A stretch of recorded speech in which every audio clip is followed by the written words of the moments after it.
What's up, everybody? We are back. I got my man Chunkie way out on the West Coast. What's happening? What's happening, man? Oh man, I'm chilling, man. I'm chilling, man. Please, man, just introduce yourself to the people and let them know where you're at. Man, I'm Chunky. I'm here on the West Coast. I run Chunky's Loft. And I raise Birmingham Roller pigeons. Nice, nice. Now, a lot of people, man, out there, they think of pigeons, man. They just think of birds, flying downtown or at the park or something like that. They got no clue of how many different breeds and styles and everything of Pigeons, right? pigeons. Yeah, man. I mean, now that's a beautiful Birmingham That's a roller right roller. there. Yes, sir. And that's what you raise exclusively, huh? Yes, indeed. N- Rollers. Nice, nice. Yeah, I personally got into pigeons when I was 12. My pops brought me home a pair of fantails, just to kind of keep me busy, have me doing. I was hooked, man. I started catching pigeons in the bank parking lot, getting kicked out and stuff, and you know, any time I could get birds, you know what I'm saying. So it Yeah. could be Oh, yeah. very addictive, Yeah. right? Yeah. I mean, Very. before you know it, you could have a lot. I mean, sometimes it's almost good the hawks are out there, I guess. But anyway, we'll get into that too, man. But this is one of my old holdover lofts I used to have, man. And like I say, just to let you know how much my love for the birds was and everything. Right. But I'm really Right. into. Let me know, how did you get into pigeons and what age? I was about 9 years old. I was seeing them growing up because in my era I grew up in California, Compton, California. City of Um, Compton. Everybody had birds. Um, my grandmother stayed on the street called Richland Farms, and it's a dead end street, so it was probably 8 lofts on that one block. Wow. Okay.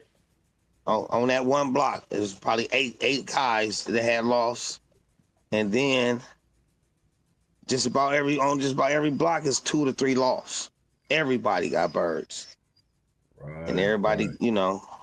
It just was part of the culture, I guess, huh? it's just yeah, And it was just there. basically part of the culture, man. It was like it's there, and it's still there. I mean, it's dying away slowly, but you got a lot of people who's still active and spreading it, showing the love of these birds. One thing that I noticed, like in the pigeon community, is a lot of guys, man, aren't shy or, you know, don't try to hold back everything on sharing the sport, especially people they really want to see succeed in it. Have you noticed the same type of thing? Like if you're around some really good a good pigeon person, if you try to get into some birds, they're gonna look out for you. They're gonna look out for you.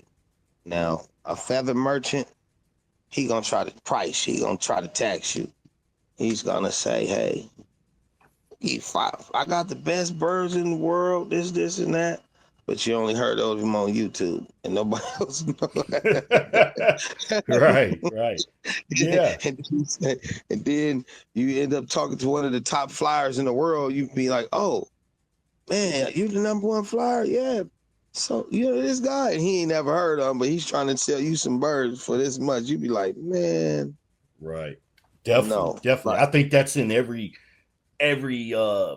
what is it, hobby or whatever it is. I think there's guys like that, right? and see, I probably won't give you the direct family of my blood that I'm working with, Hmm. but I got 6 or 7 families that I've created. Some of them is really deep stuff. Some of them is not. Now I'm gonna give you something you can go home and work with, and you figure it out. But I can't give you everything. I mean, Right. I can't beat myself. I don't want to beat myself.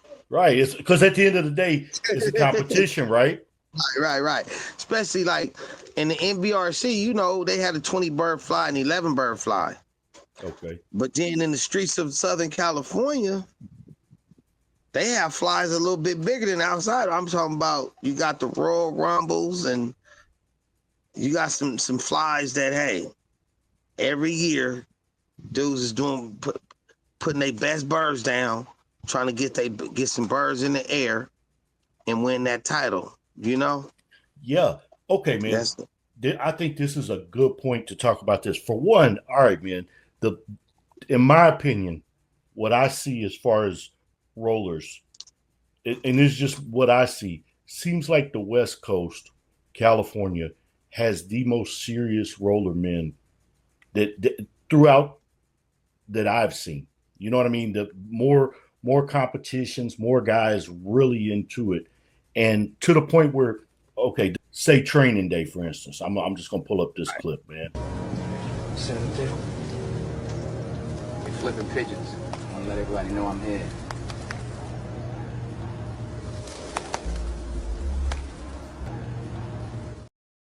I mean, you know, birds are serious, man, when it makes it into a Denzel movie. You know what I'm saying? I mean, that's people so, don't like.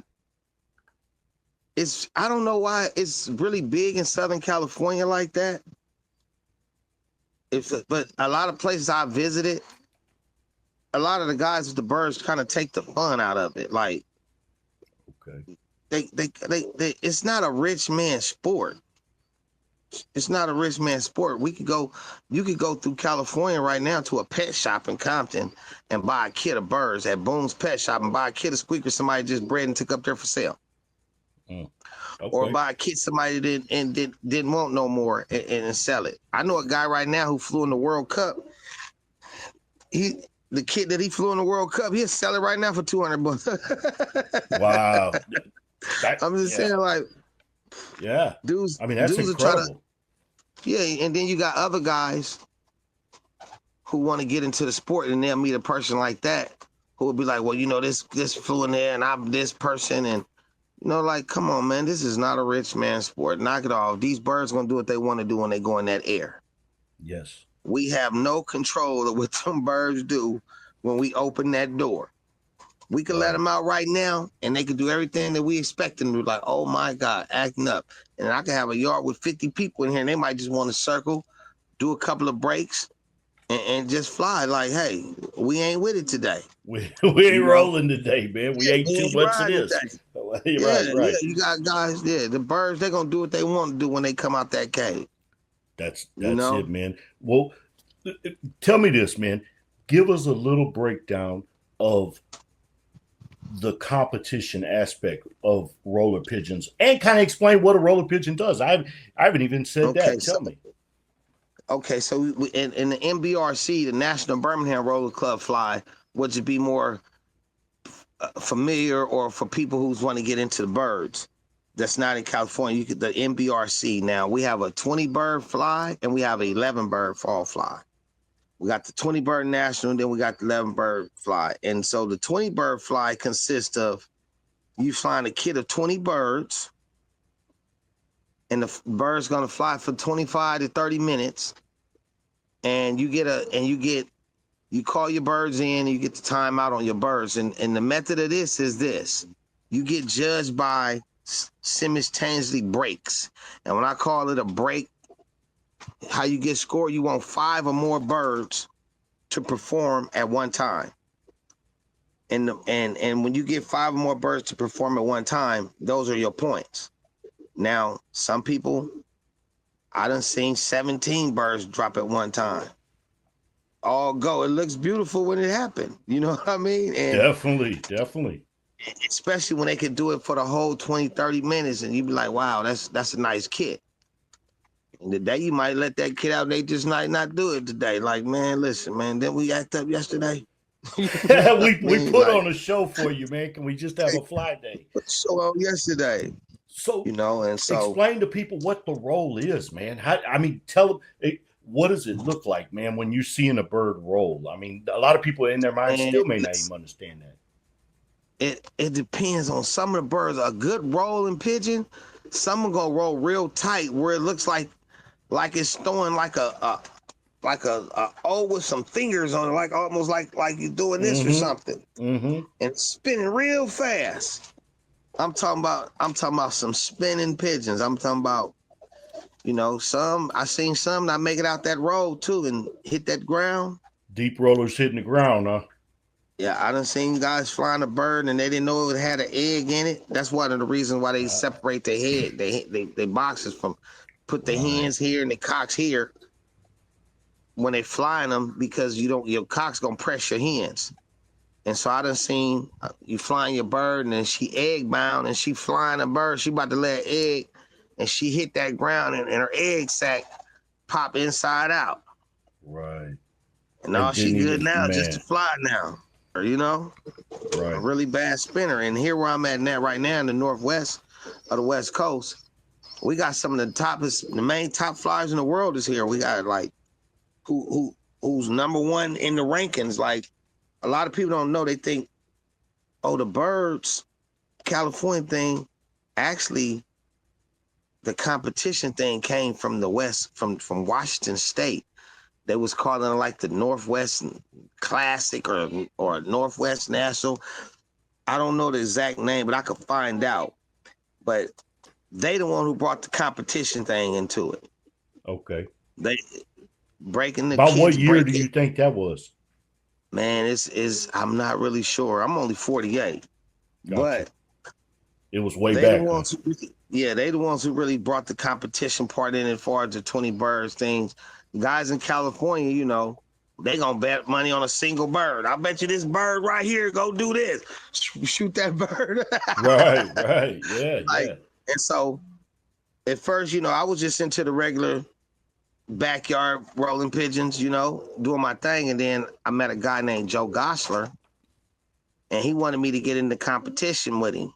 And that's when I started learning more about the NBRC kitten birds, because growing up in California, we'd be like, man, screw them, man. They rules are to affect us. That's how Right. Right, right. and they No, making man, their I've rules always just been to like that. affect everybody in California. So you grew up hearing that, so you'll be like, man, I ain't dealing with the NBRC. But then at the end of the day, you be like, you know what?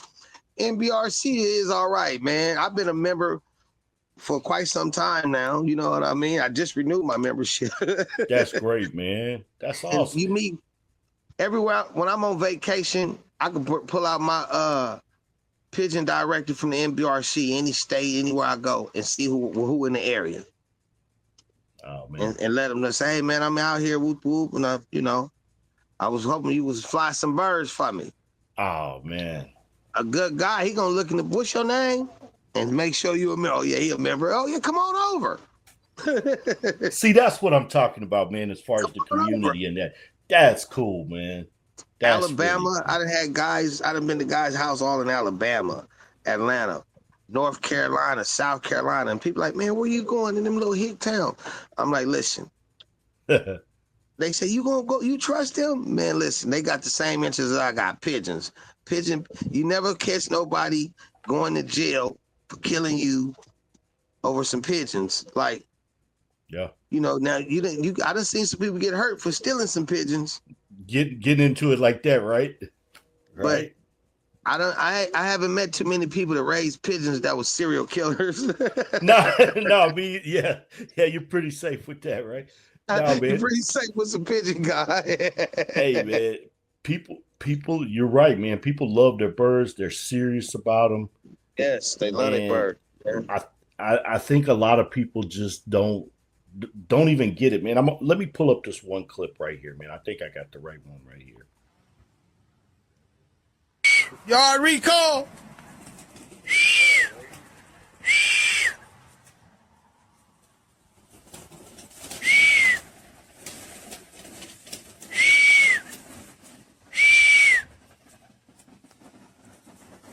Return to your housing unit. Yard recall. Love it, man. Love it, man. Yeah. I mean, so was that some of your young birds that you were doing, or was that was a good kid already solid? That's actually those birds you just seen in there today. Those birds is 46 days old. Man, nice. 46 days old, and a lot of guys say, man, my birds come rolling in. My birds is rolling by the time before they kitten, they're rolling. I have guys say, yeah, my birds, the roll ain't came yet, but they're kidding. Them some birds that I'm gonna get rid of, because if I want to just see, like I tried getting into other birds. I tried it. I really did. I was like, you know what? Hawks is bad in the winter. I'm gonna get me some racing pigeons. Mm-hmm. And this law firm right here, this loft right here. Yes. If you go, I had some racing pigeons in here before, and a top fly for racing pigeons. When I got into it, the Tacoma Racing Pigeon Club, some of they best top flyers, and I met a guy named Jim Novak, and he took me to his house, and he showed me where he's won 7 $1 million races. Yeah. And so now I'm like, oh yeah, he said, yeah, this is my family of birds. And then I met another guy named Tony Pellegrini. He's a good flyer too for those racing birds. And so he gave me a couple of birds. And when all the other guys find out who birds I had, they kind of like shoot off from me a little bit, like, he's new to this game, but he got the best. Who the hell is this guy? And so I had guys tell me, yeah, when you serious, yeah, I will talk a little bit more. And I'm like, okay. Yeah. And I would let the bird, I bred a bunch of those birds, man. And to me, I could not get into them birds to save my life. Listen. Whole different thing. I'd take them on road trips, let them out, they come home, whatever. But it felt like I was raising some very healthy pedigree commies. Yeah, got you, man. I got you. I It's a was whole like- different sport. It's a whole. Yeah, and I'm looking I did the same thing, man. I couldn't. and I couldn't listen. Built a little shed for the wait on them to come home in the shade. Listen, and when they come, and it was just like, I never got that excitement that people be like, oh, I was like, I would see them. I was like, here come the commies. I was still calling them commies. It's a whole, man. I felt the exact same way, man. I felt no connection to them. I felt no, with my rope, man. I got most of my rollers had names, man. Like these birds, Yeah. like I had one named Little Eagle Man, because he would dance like a little eagle, and his color, he was a ball, and he, I was like, there's Little Eagle Man, you know him. It's a personality, you know what I'm saying?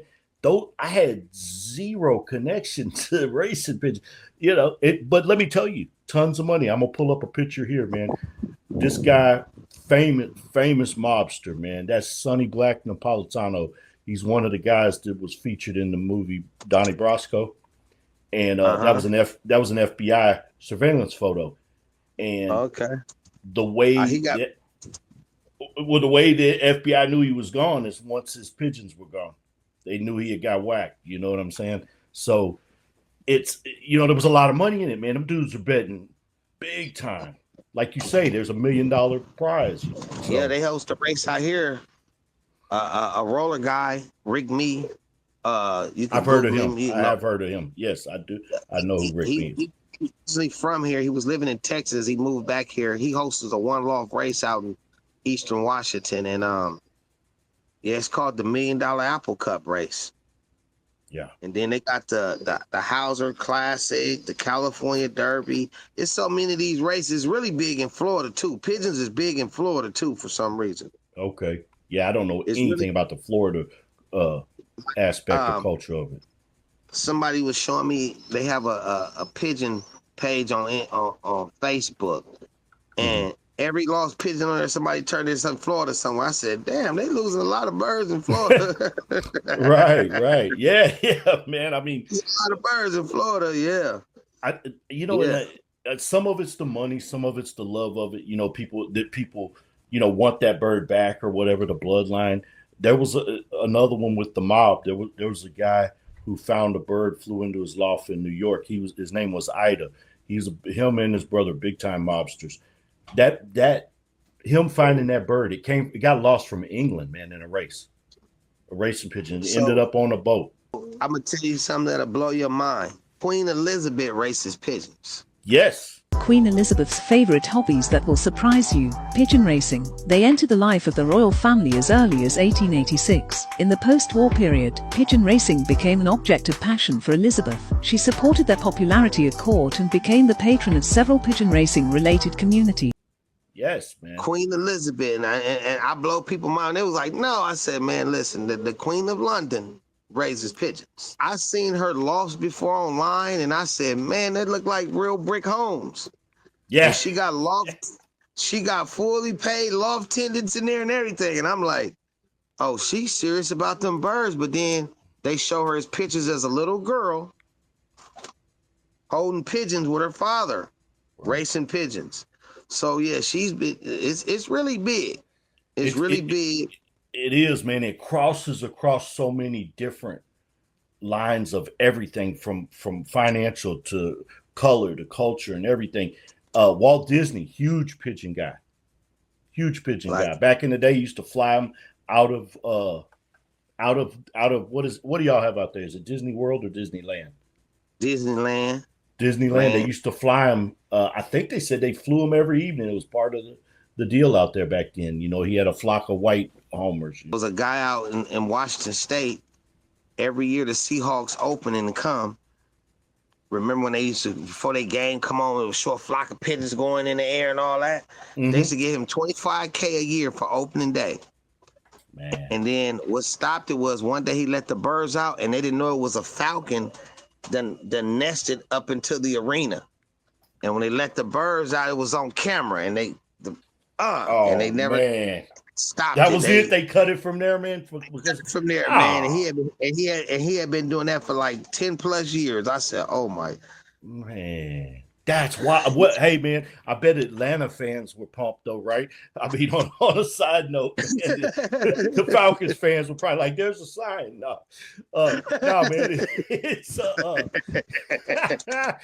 yeah. You know what I mean? Yeah. All right, but hey, man, let me pull up one more here, man. There's a guy everybody knows that from back in the day. You know, I've been loving pigeons so long, I don't even know why I love them. They have to be born in you. You can't explain it. I have a couple of hundred, and that's just how I live. Like, I take care of my family and my pigeons, and everything else is secondary. I mean, I think that's just how it is, right? I mean, when you become a pigeon man like that, right? Yeah, and once you get into these birds, they could take all your time, or they can take an hour a day. I'd rather for them to take all my time, to be honest with you. Yeah. Because it could be a whole lot of other things that Chunkie could be getting into. And these birds, and you know, these birds has been the guardian angels to people for many of years. Yeah. Because I thought to do something, and I said, you know what? My mom getting tired of this, having to feed my birds, man. I'm gonna give them a pass. Yeah. No, man, for real. I think birds in general, man. I was always a bird. Kind of kept me out of trouble when I had them, and you know, let me tell you, man. As a youngster, what happened to me, man? And it kind of sent me in the wrong trajectory. I was raising bird. I told you my pops got me those fantails, and then I got me a couple chickens, and I had these birds.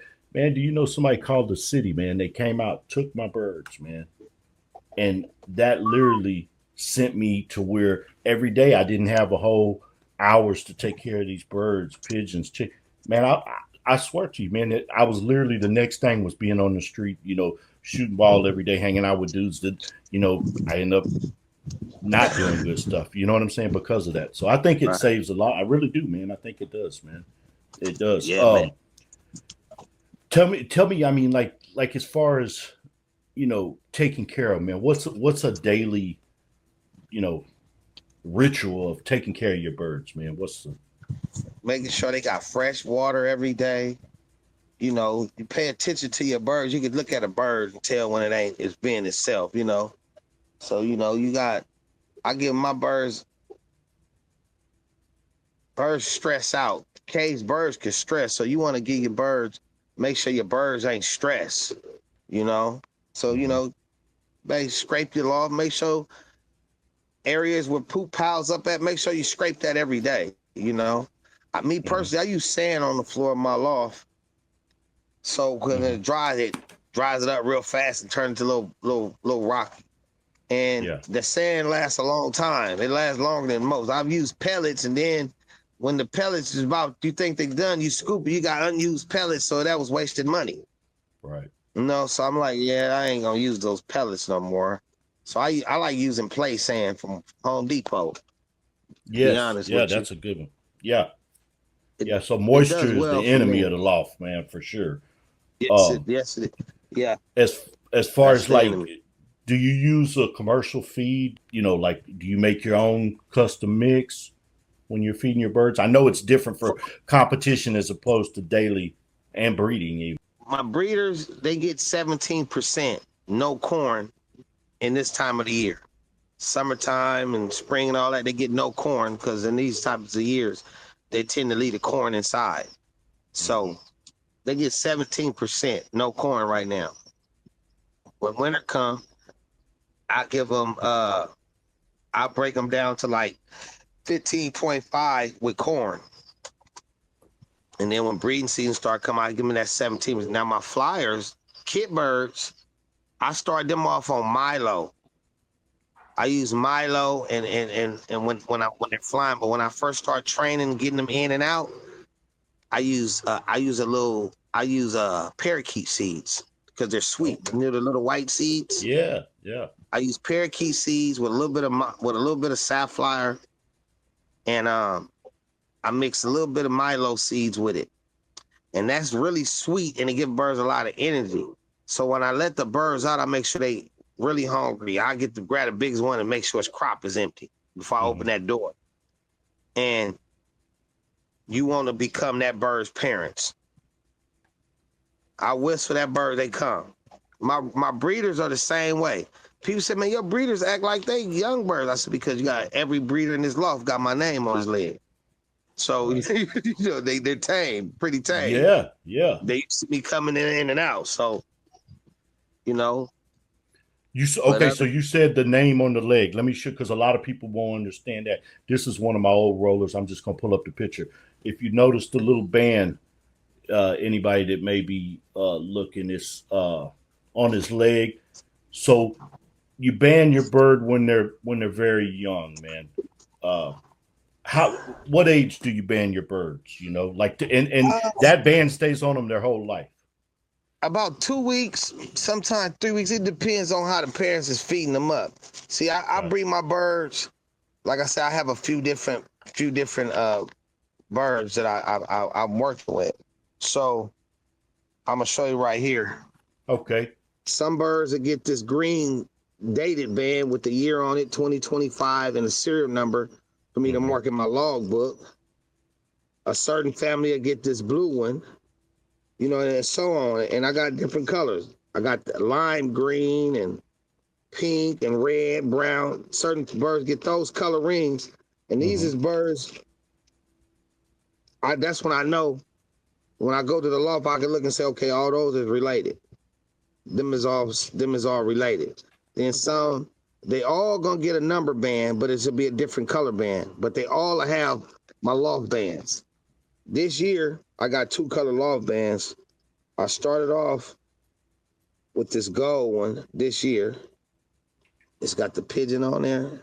Hmm. Nice. Nice. It's got the chunky loft, Nice. Custom. That's it, man. That's turn. the way to go. Yeah. See, all my birds got a loft band on it. And then, like, these are some NBRC bands. These are some 23s. But Okay. I still use them for the simple fact is I know they 2025s in my log book, in Right, my because you book. got the number on there too from your Yeah, bird. yeah. Right. So yeah. So a lot of my birds gonna go over here to this young kit box right here, and I'm gonna show you from these guys. Now you see these young birds in here. This is a little red bar, white flights. Yes. He's banded. These are all squeakers. Little squeakers. That's what I was gonna say. Look These at is them, all man. squeakers. All these birds right here are cousins. Okay. But by the number, by the color, they date of birth band, like this one got a pink band, I know who his parents is. This one got a yellow band, I know who his parents is, but they all cousins. Yes. Got you, man. Man, you got a All these system, man. All these birds right here, mamas and sisters. Got you. And like, I don't breed for color. For some reason, them colors just be popping in. It And this just is some comes, older right? birds here. This is the kid that you see me whistling kind of yard recall to. These birds Okay. is actually 46 days old today. Man. And these birds are siblings to these birds here. Okay. You see the same color. It's more pink bands in this one than the other one. That Right. pink band, that pink date of birth band, that's my secrets. Okay, so you're in the breeding loft now, right? Yeah, I'm in one of my breeding lofts. And here's another, that's a young bird finna come out now. Got some young squeakers right here. As you can see, they got the lime green band and the loft band. Right. And see, I It's write on the nesting bows what bands go to who. got you. Okay, so now let me tell you, for the people who don't know, this is a great learning point. How old are those birds right there that you just picked up? This one here, I'm Yes. gonna set them both out. They're nest mates. These is nest mates.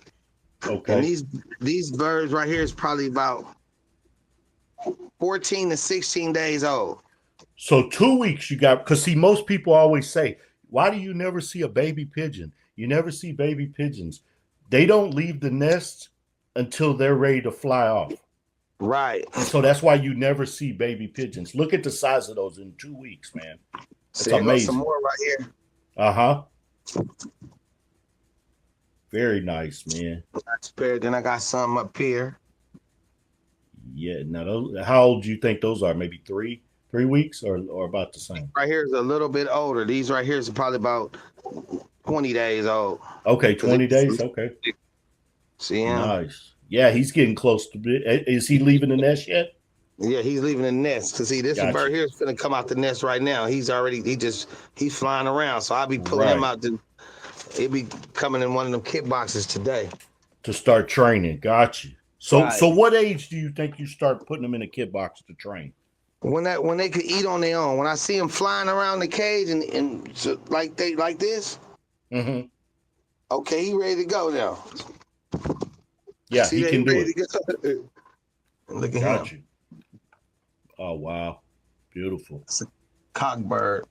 Beautiful bird, man. Some babies here. Some babies right here. Uh-huh. Now those guys, what do you think, man? About a week and a half, right at a week or something? She was like about 10 days old. 10 days? Okay, yeah. I just banded them. So they're about 10 days old. That's Nice. one loft. I got 3 lofts back here, Mike. This one loft right here. Awesome, man. I'm gonna go in another one right here. While you're doing that, let me ask you, what do you have to deal with any predators in the loft out that way that you In have the to worry loft? about? Yeah. Or are you Not pretty getting in the secure? loft. Anything. You might have raccoons probably come try to mess with your birds Got you. in your kit box. See, here goes some babies. See, all these babies in this loft right here the same age. All this and this loft right here, all this is one family. Wow. Beautiful, man. Yeah, all these in this loft is one age. You got your system down. You got it ready. And so you're using disposable nest, I see, right? I use this Dollar Tree dog food bowls. Are those dog food bowls? I couldn't even see it good. Okay. No, that's smart. I used them. I did that a lot, man. I used whatever, man. I would run out and use a water in bottom from a pot if I had to, man. All right, now I'm in another loft. Now check this out.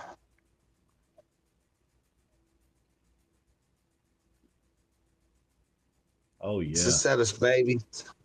There go Uh-huh. another set right here. These is a little older though. A little older, yeah. These is about to come out today. Yes. Wow, They man. ready. Here another pair right here. Yeah. I mean, you're really doing it.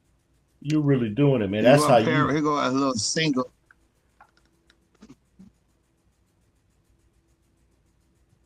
Now, a lot of dudes will take Mhm. one egg away, man, during, at breeding season or certain time. Do you ever do that, man? Or do you always just allow whatever's there to go? Like when I'm breaking up the birds, it's like if I'm foster parenting and stuff, I'll take the bird. That's what raised them big pedigree commies was good for.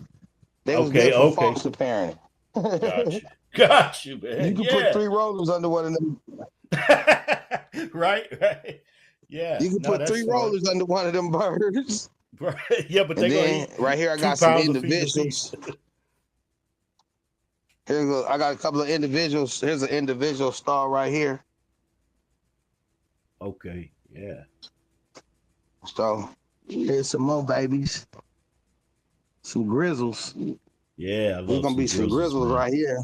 Yeah, always pretty, man. A Always black pretty. grizzle and a brownish grizzle. Very nice, man. Beautiful And birds. then I got this pair over here. This is called white heat. You probably hear people talking about a certain line of birds. It's called white heat. That's that Uh-huh. family there. That's it, huh? Yeah, these Beautiful. 2 birds, the only 2 birds in the yard that I didn't breed. Is that right? Yeah, they don't got my name on their leg or nothing. See? Mm-hmm. So every once in a while you may introduce something to your bloodline or something, huh? Or what do you? How my do you my try to keep it?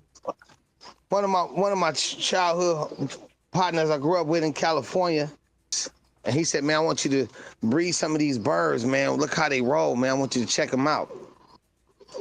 And so I bred 2 babies out of it, and then I started using them as foster parents. The 2 babies that I bred out of them, I mean, I wasn't impressed. It was like, people got to understand this. Right now, you're going to hear people say South African birds are the best birds. You're going to hear this, you're going to hear that. They got to understand this. South Africa don't have a problem with Coopers and Falcons. Right. They don't have that issue out there. So they could fly that bird. That's just like right now, where I'm at, you could fly your birds, but we can go over here to Eastern Washington, and they ain't got no hawk attacks because where they're at, there's more stuff for the predators to eat. They don't have to prey on your loft. So let's talk about that for just a minute, man. Hawks and falcons. So that's kind of what got me out of birds right around I guess maybe 2021, 22, man. I got to the point where, man, every time I went to open up a kit, they were there, man. And I mean, the chase was on there. They was, and I have some big trees in the area.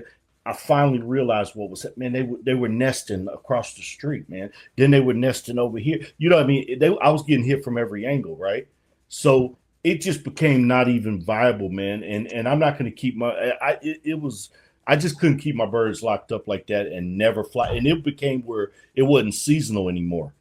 They had figured out they could live here year round. They didn't even have to leave. Back in the day, hey man, I remember in the 90s, the 80s, and even into the early 2000s, it was seasonal. I didn't fly during these months because the hawks were here. Then they'd be gone and I could fly.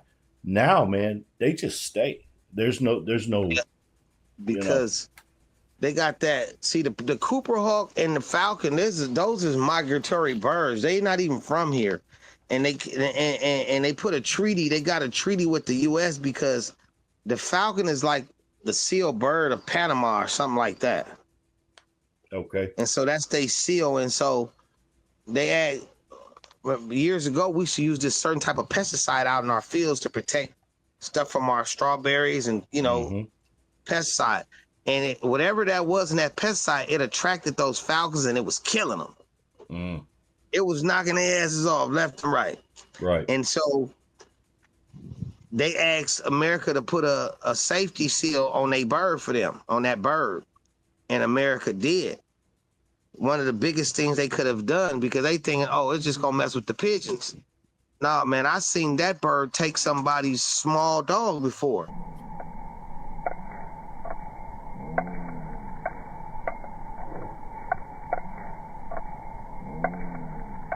Call between a pup and a hawk in Siena. You see the hawk come into the screen, fly down, nearly snatch a family's dog. Janelle Bluter talks with the family about this scary moment. I've seen, like, I had a neighbor down the street. She had a little fox terrier, the teacup one. And she used to let it out in her backyard. And one day I told her, I said, hey, I don't want to disturb you, have you shook or make you think like you living in a cage with your dog, but don't let that little dog in the yard by itself. Mm-hmm. And when you in the yard with it, make sure you walking around in the yard with it, because they got a bird that'll pick that dog up in front of you and keep it pushing. Swooping down and carrying off someone's pet Yorkie at an East Tennessee doggy daycare. Listen to this. It happened Saturday at Paws and Claws in the Cleveland community of Bradley County. And the hawk swooped down and picked up the 3-pound dog. And you're going to have to protect that dog. She put a sign up. My dog ran off. I told her, man, lady, that dog, go walk. I told her, walk about 20 yards back into them bushes behind your house. I bet you find him. Right? Yeah. The police came and knocked on my door. Hey, the lady said you killed her dog. I fell out cracking up laughing. You got, oh my God, because you understood the behavior of that bird. Now you're the one that did. That's just insane. So I started laughing at the cop. I said, she said I killed her. I said, and so he went back there. I said, so did you see the dog? He said, yeah. I know it's some bullshit. I was like, I'm pretty sure the hawk ate the bird, ate the dog. He said, I'm pretty sure it did too. Right? Right. I said, I just told the lady a few days ago to keep that dog put up because I seen the bird over there on her gate, looking down. I was like, she better keep that little dog put up. He looking for that dog to eat. That's food. And another lady, I see her. My dog is. I said, man, your dog ain't missing. Your dog was ate by the hawk. No, it wasn't. I said, well, next time your grandkids come over there and they run out there and play in them bushes, I bet you they find them. And she seen me in the grocery store. She said, how did you know my grandkids was going to find my dog out there in the bush? Just know the behavior, man. I said, because when the hawk grab it, it's going to fly off to the where it's quiet. Mm-hmm. Where it's quiet and it ain't and it feels safe, hover down in them bushes because ain't nobody coming. Right. So yeah. So that Cooper hawk, he's a very smart, intelligent bird, man. He's intelligent. And one thing about the Cooper hawk and that falcon, if you become their feeding station, they won't leave. Oh yeah, for sure. If they know, I can go right here and get some food for sure, they're gonna be back every day at the same time. Because hey man, it's a lazy, easy way to do it. Why work hard, man? You know what I'm saying? They're working smarter. You know what I mean? And if you ever see, a lot of people don't know the eagles, man. Eagles will find ospreys and camp out near them and just take their fish all day. You see that? I got an eagle's nest right here. Wow. Right here. Man. That's awesome, man. I mean, I don't know how it is. How do they act with the pigeons, man? Do you have any problem with mess with listen, I have people pass by pointing in the tree, and I say, hey, the last person was pointing at that tree. The game warden came and took him to jail, man. That That's bird right. is protected up there. That bird protected. I don't want nobody messing with that bird. Yeah. Leave it alone. Oh, man. I seen the falcon. He snatched a bird one day, and that eagle came out of nowhere and snatched his ass up. Made my day. That's what I'm saying. People don't realize, man, that the eagles. The eagle is really the king of that sky. And it don't mess with little birds like the falcon, like the Cooper and the Cooper hawk and the falcon. They mess with little birds. That eagle don't. Right. That's right. The eagle don't mess with them. 100%, man. That's crazy, man. You got one right there. Yeah, I got one, and plus there's so many of them out here. It's crazy. I'm gonna post a video next time I go down to the oyster farm, and when they throw some stuff out, how they just come swarming out the trees. Man, it's beautiful. Is that right? Oh, that's nice, man. Oh, I think once you become a sky watcher, man, where you're watching your birds, you start to notice other stuff too, man, like that. Do you remember the big? And we don't have to get deep in this, I can edit it or not, but do you remember the big case that the FBI had? Man, I don't remember what it was called. This would have been early 2000s, maybe mid, Operation something or another, man. And it went from Oklahoma to the West Coast, man, on guys that were taking out hawks. You remember that case? We ain't got to talk about it, but do you remember that? Okay. Oh yeah, I remember the. I remember the case, and I know a lot of those guys. Okay, yeah. No, I got you. Yeah, no, man, that was. I remember when that happened. I couldn't believe it. I said, "Oh man, these guys, yeah, man, they take that serious. They take that very serious, man." Yeah, they take it serious. I tell you, breed a lot of birds. You have to breed a lot of birds. Like right now, it seems like if you flying small kits, 12, 14 birds, the falcon ain't really coming. But if I put a kid of 20 up there, I don't know. They like seeing, like they see bigger kits and come. But I've been flying as somebody said, man, if you fly early in the morning, the hawks don't be up. I said, that's a lot, because I flew at 5:30 before and the falcon came. And I looked like, what the hell is he doing up at 5 in the morning? If he hungry, they going to come up out that nest if they see something. Yeah, that's right. Oh man, I've seen them early, man, on the line looking, or yeah. I be driving down the freeway and see falcons chasing them commie pigeons. Is that right, man? Yeah, I be looking at people like, how did you spot that? I be like, because I raise birds. I just be looking. I'm telling you, man, you way over there, I'm way over here. And I guarantee you, man, me and you somewhere, we'll go, hey, man, check out that hawk or check out that fly. Yeah, I notice even not flying birds anymore. I see them now. I still got some chickens, so I kind of look out. But my chickens are pretty good. They know how to hide, and I haven't had nothing mess with them yet. But I'm always on the lookout, man. Even with not driving down the road, you see it. Man, I gotta protect the chickens better than I protect the pigeons. Is that right, man? Because the chickens got raccoons. They got weasel problems. They got hawks. Now, somebody told me that the eagle drop down to get the chicken. I'm like, well, I'm gonna make sure he don't get mine. Yeah. Look at this. Look what I had to do. Look what I had to do for my chickens. This is a 10 by 10 bully dog kennel. Full out kennel, man. That's what I'm saying. Look, yeah. And you see how I had to put a roof on here? Yep. No, that's real nice. Real nice, man. Oh, hey, man, that's a great setup, man. Look, you see, that's a dog kennel. Yeah. Yeah, well, that's what you got. Hey, man, that little floppy wire ain't gonna do it, man, when it comes to shoot. That's a whole dinner. Yeah, they had to be protected more than the dogs. Look, I got sensor lights all around the cage. Look. Dang, all around the chicken. So if the predator come, look, it got all around there. Yeah, no, I love it, man. That's great. Yeah. That is great, man. Well, when you have those like that, man, you want to protect them and take care of them, and that's the only way to do it, man. I got an automatic door on my chicken coop and all that. Listen, when them chickens give you stuff like that, you gotta protect them. Hey, man, that's high commodity right now. Are you kidding me, man? Hey, listen. Somebody said, man, your chicken like white eggs. I said, yeah, and don't ask me for none. That's funny, man. Yeah. No, I got all brown eggs, man. All mine. Yeah. I thought my chickens was gonna lay brown eggs, right? I said, yeah, I want that brown one right there. I want that one there. I want that little speckled right there. And so they got the eggs. I said, man, these chickens lay white eggs.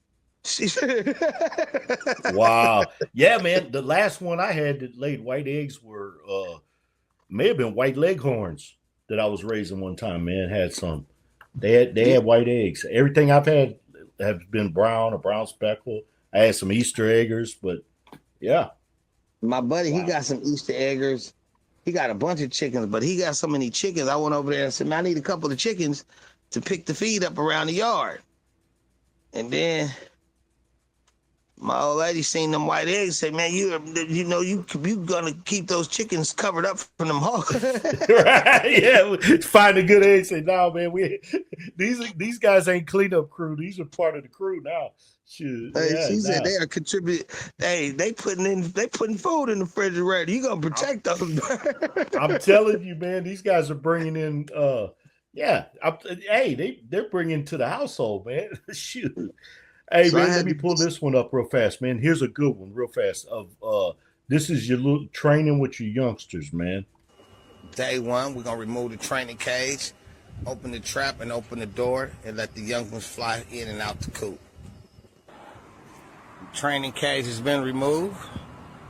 I can now finish staining that wood now.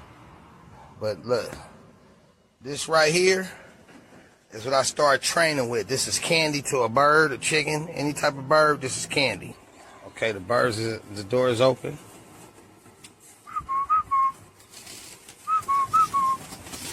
And the key is I want them to fly over here and get it. I'm gonna give them a little bit over here first. Get them going. Get them riled up just a little bit. And that's that. Nice, man. Nice. Hey, man, this has been amazing, man, talking about birds with you and everything, man. We're going to have to do it again. So this was a pleasure. It really was, man. I mean, here's another one that I didn't pull up during that's a great one, man. You remember Ghost Dog, Forrest Whitaker? Oh, yeah. Ghost Dog, yeah. That was a good one, man. An old one from back in the day, man, is On the Waterfront with Marlon Brando. Pigeons again, man. I mean, I think people just don't understand, man. There's Mike with some of his rollers that he was raising, I think in Arizona. My birds' pedigrees go back to the 60s to Bill Pinson, and I have never crossed no other family into these birds. Is that right, man? Pinson birds, man. I used to look at those old pictures, man, of old man Pinson around his lofts and try to see how his loft was. Man, I want my loft like that. You know, they look like little houses. You know what I mean? I want this. You know, man, that brings back so many memories, man. See, I got loft 1, loft 2, and loft 3. Beautiful, man. Beautiful. I love it. I got some kit boxes I'm building right now.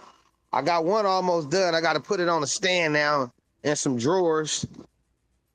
It's gonna hold 23 birds. And then here's another one right here. I ain't put the purchase in it yet or put it on the stand yet. But I already got it stained and everything. Do you have somebody build these for you, or you build them yourself? A lot of stuff I do myself, but I got a buddy who built these, just built the frame of them, and then I did everything else. You did all the other stuff to it. That's awesome. Yeah, he built the frames and put the roof, and I picked it up. He built it. It looked like this. No back wall, no nothing. I got to do everything else. You do everything else to it. That's awesome. I got to stain it, put the back wall in, purchases, and legs. That's it. Man, that's so. Now this kit box here, I had this kit box 20 years. And what I did was I took the face off and upgraded it. Now, if you look on some of my old pictures and you pay attention to this thing done been an individual breeding stall. It done been kit boxes. It done been breakups. Oh, now it's back in kit box again. That's smart. Hey, man, repurposing that stuff. That's smart, man. Very smart. I use PVC piping as my drop traps. Do you have trouble training them to that or no? No, if you see the training cage right here, and it's got a door on it, I could open the door up and put the birds in and out of there. And so when I put the birds in there and I put the feed in there, they gonna jump back through there. No matter what. Yeah, they know it's they gotta eat, they gotta go through there, man. They're gonna go through that trap. They're gonna go through that trap. Here's another sign it's time for the birds to come out. I got 2 babies in the aviary. Like, y'all can't hang out in this aviary. You got to be proven to hang out in this aviary, birds. Right. It's a breeder's aviary. Y'all got to go over there first. Y'all got to kid up, see what you can do. Then you get to go to the retirement loft, huh? Yeah. You parole. That's when you get on parole. You get off paper, you end up over there. You get parole, awesome, you get lifetime. You get parole, you get lifetime conjugals. Right. Hey, man, you live a life, did, man. Retired like I try to make it fun. I try to make it fun when I be doing the video. Like, y'all, Rico, I have people say, "Oh, is that what my husband's going through in jail?" Yep. He ran That's into it. the unit just like that. I love it, man. Hey, man, I'm telling you, man, your videos were great. That's why once I start watching, I said, oh man, I got to see if I can. Hey, sometimes it's hard to contact people, man, on YouTube. You know, some people will respond in you know, the comments. Some people won't. Thanks for sharing the love of them with people too, man. Because I've seen, you know, your videos. Also, man, let me put this up before everybody. Make sure and go over to BG Town Chunkie Loft and subscribe. I'm gonna put the link in the description of this video. Man, appreciate that. Yeah, man, we're gonna put it in there. We need to share this, man. People need to get over there and subscribe. Check it out. Check out the birds, man, and make sure and hit. When you ready to get back in the birds, Mike, man, I'm gonna send you some breeders, man. Oh man, hey, you know what? There's no doubt one day I will. And you will. I promise you, man. You'll be the first person I contact. No, everybody, man. Want to thank Chunkie for sitting down with us, taking the time, man. And once again, I'm gonna drop that link to his pages. He's got a TikTok, man. He's got the YouTube. We're gonna any other social media stuff he wants to put. Please hit like, subscribe, man. Thanks for watching this video. If you got any questions, drop them in the comments, man. We appreciate you watching. Want to get in the birds? Get at Mike, and we'll get you some birds, man. We'll do it, man. Thanks, man.